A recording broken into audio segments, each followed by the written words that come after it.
Is it Greece? No. Is it the French Riviera? No. Is it Turkey? Austria? Switzerland? Rome? No, it's all Yugoslavia, a fascinating blend of all that attracts the traveler to Europe. Yugoslavia, a land of 19 million people, lies south of Austria and east of Italy across the Adriatic. There is Belgrade, the capital. Zagreb, the second largest city. Sarajevo, where Europe meets the Orient.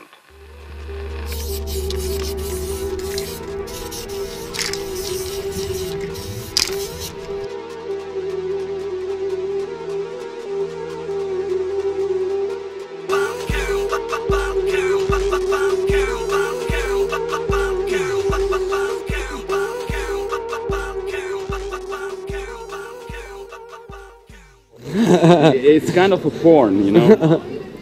We are prostituting our minds and our abilities to the public who doesn't care about it. They just wank on some notions and terms and ideas, and when they finish, they just wipe it on their stomach, and then they're relaxed. Yeah, then they continue with their normal life, you know, buying groceries, consuming.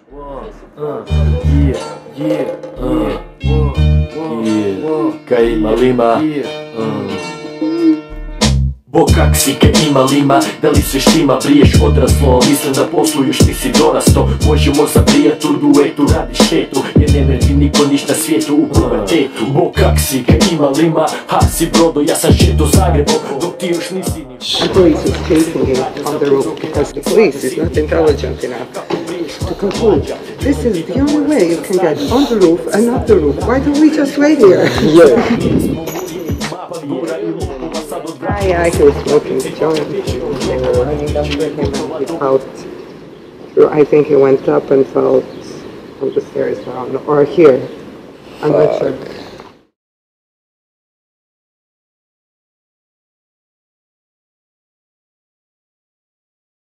I don't mind being filmed with a cigarette, so no need to cut that one. You know? Well, I think that Comrade Yanis from Syriza is jealous of me for having my own currency still, compared to him. So yeah, and I would be jealous of Serbia and Bosnia in that they don't have to deal, at least on a formal level, with another set of incredibly strong and undemocratic bureaucracies and elites that, you know, just add another layer of resistance to come through. But on another level, the left is internationalist. It has to be internationalist. And I'm a Eurosceptic in the sense that I don't think that this European Union is something that is worth saving. I think it needs to be completely rethought and reinvented and rebuilt from the basement up. How the worker self-management? Yeah. Well, I wouldn't waste so many words on it, because if we look at Greece, if we look at Spain, then it's pretty clear what's in store for us. You know, we sold the majority of our industry to foreign interests. Our telecommunications company national is German. Our oil company is Hungarian. Part of it is. Our electric companies being privatized right now.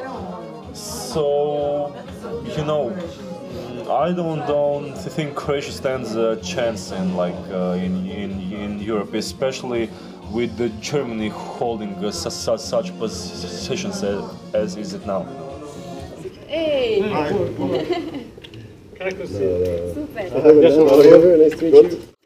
C'est clair que la Croatie elle est dans une situation économique désastreuse.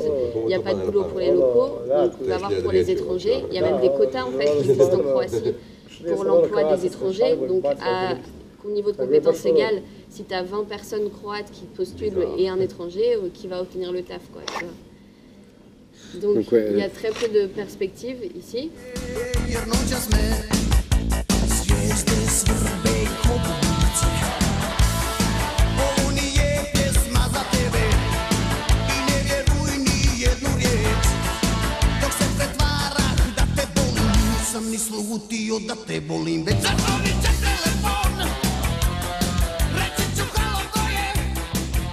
It depends a lot on the country in question, because not all of the former Yugoslav countries have the same relationship or experiences of the breakup. And the rhetoric of the mainstream is not nearly the same in all countries. So for example, Slovenia and our comrades from the United Left, and more concretely from the Party Initiative for Democratic Socialism, they had it really, in this context, they had it easy. There's no rabid right-wing anti-communist rhetoric there. They did not have a war after all, and that war was not made on paper by the Yugoslav People's Army with the Red Star. So that's why Slovenian comrades can organize under the Red Star banner in the middle of Ljubljana city center. Were it for us, in our case, if we were to organize in Zagreb city center under the banner of the red flag and the Red Star, we would be beaten up probably, But if we look at the beginnings, I think it's a pretty strong story to push, because I don't know, it's a very strong source of inspiration for me personally, because like a small agrarian country in the Balkans on the periphery could do something like that. It's very inspirational for me. But like afterwards you have this all kinds of folklore thing, oh, it was good in Yugoslavia, but majority of people don't really know why. It's a great disaster of the 90s that all his experiences were simply lost. Because we, for instance, I'm like 86, I was born in 86, and I basically don't know a lot of things how it was organized. Because of that, cut, because during the 90s a whole lot of libraries and books were burned, the people who participated in the national, the people's liberation struggle were isolated and became old and senile.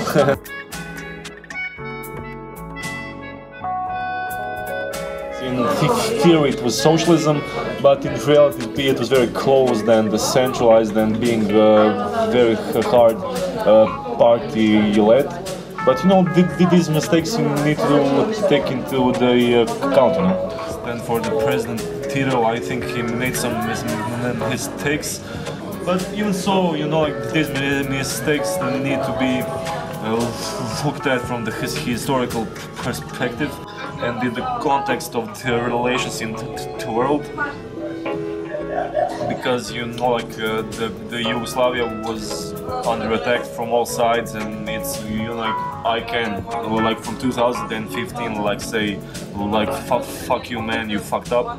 We need a left-wing criticism of Yugoslavia, but the starting point for that is not the same in all countries. Serbia is rabidly anti-Yugoslav. The nationalism there is horrible. The left-wing forces there have to deal with incredible barriers, even more so than in Croatia, if they even want to articulate socialism as as something that is not a demonized word, that doesn't engender you being beaten up by hooligan football fans.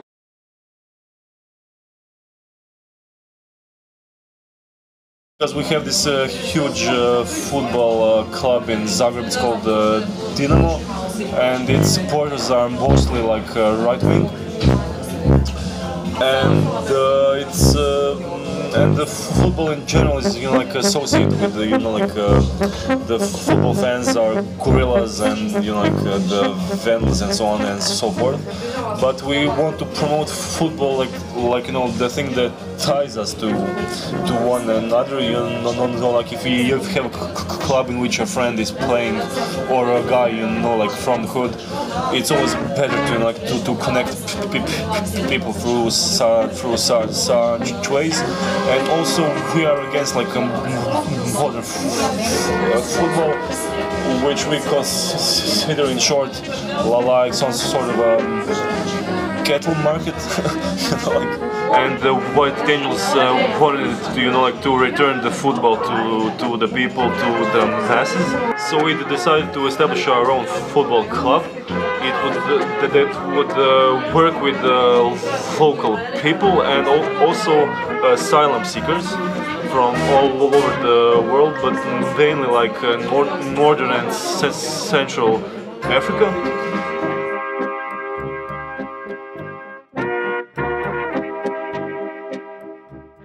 Donc, tout ça pour dire que dans la plupart des projets migratoires, les gens, soit ils n'ont pas entendu parler de la Croatie avant, et ils sont tombés là un peu par hasard, soit ils en ont entendu parler, ils cherchaient à l'éviter, mais ils sont tombés là aussi, soit ils se sont...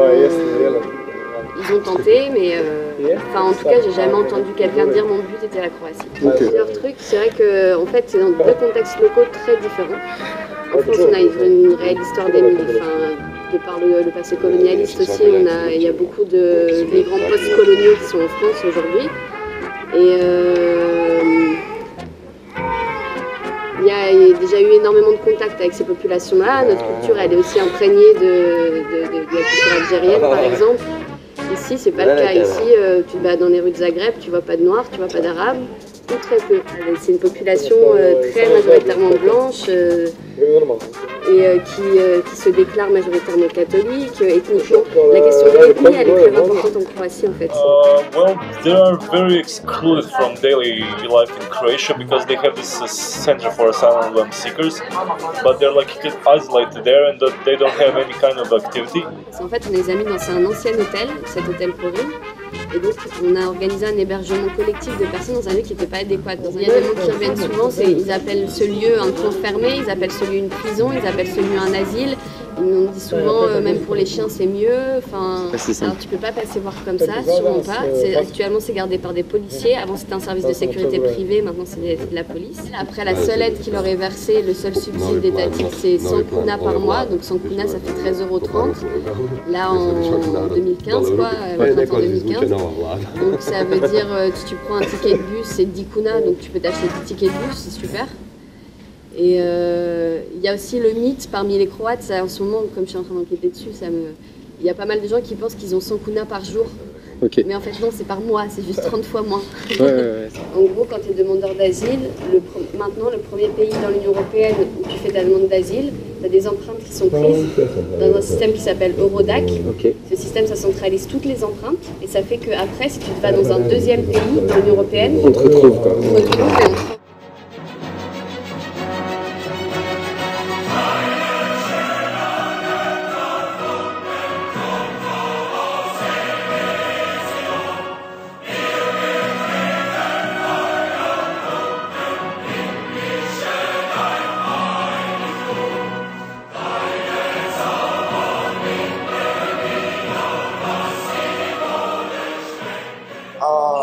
I think that using every opportunity, at least, as a start, I think that using every opportunity we have in the media and in all the outlets and in public protests or whatever, to simply drill political economy back into people, because it was drilled into them in a bad way, in a bureaucratized communist party with the top not responding to the masses, but it was drilled into them as something that, drilled in, maybe it's not the most best, but you know what I'm getting at. We need to go back to that. Hey, listen, patriotism won't feed your kids. Patriotism won't school your student. It will not pay his dues. It will not cash in the 1,000 euros he needs for the fucking student fees, That's a long, slow, and hard process, since you're dealing with 25 years of a completely different rhetoric and ideology. And there's no easy ways, and there's no easy answers, and there's not even a guarantee of success, but there is a huge need to begin that process, But here's how it works. You have the main news at like 7 or 7:30, and then they problematize union and capital relations, or a strike, or some privatizations, and the setup is as follows. One union guy, or one lefty intellectual, 2 capital representatives, 2 politicians siding with the capital representatives, and the host siding with all 4 of them, ganging up on the union lefty. That's the norm. There are exceptions in the field of human rights. Everyone will pat ourselves on the back.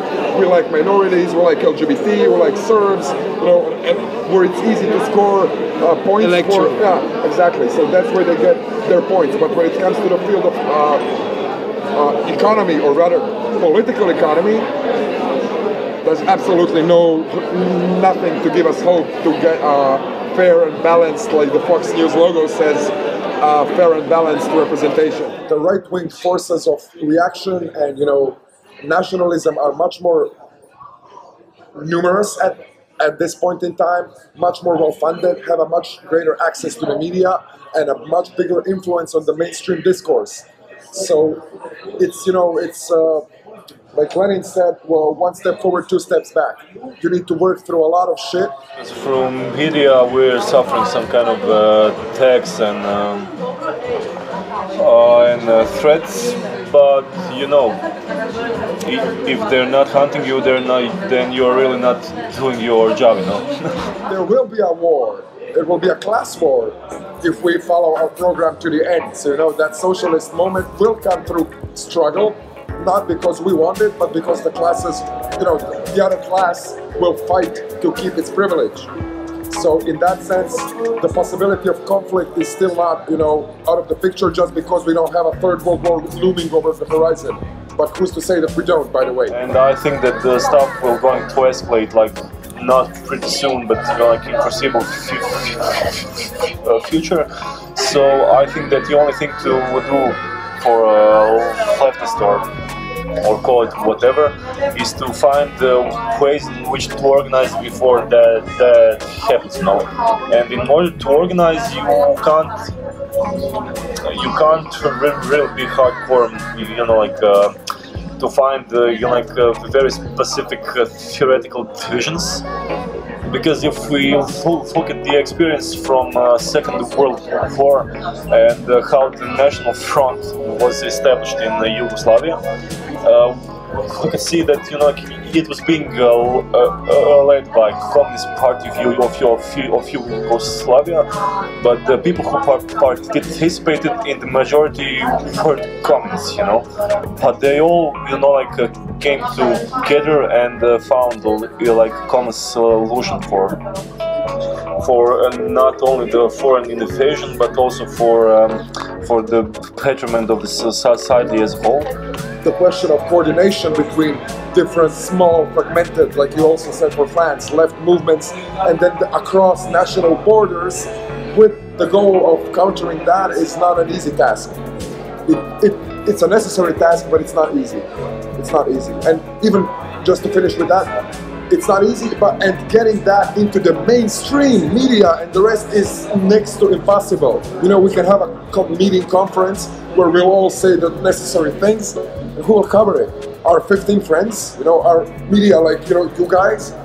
Will that influence 500,000 Croatian nationalists, or the mainstream that doesn't really know but has to shift somewhere?